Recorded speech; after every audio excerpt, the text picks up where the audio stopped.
So hello everyone, today I'm going to show you how you can offload your unused apps on iPhone. So if this video helps you out, give it a thumbs up and subscribe my channel. It will help me a lot. So let's get started. At first, just open your setting app, then scroll it down a little bit and you will see a button called General. Just click on it. Then just click on iPhone storage. As you can see, I'm just clicking on it.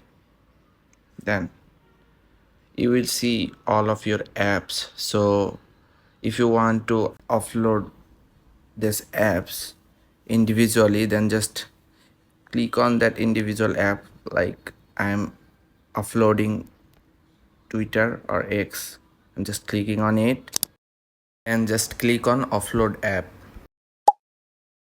and confirm it by clicking on here. All right,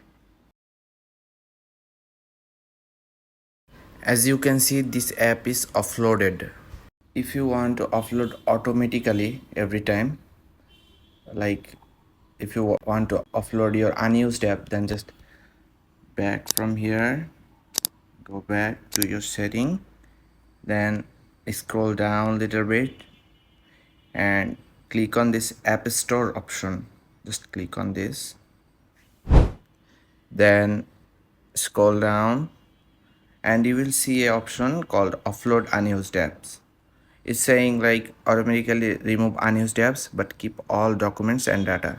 That's mean you will not delete any of your data, but it will offload unused apps automatically. So just turn on it by clicking on here. Just turn. So this is how you can offload your unused app in your iPhone, and thanks for watching.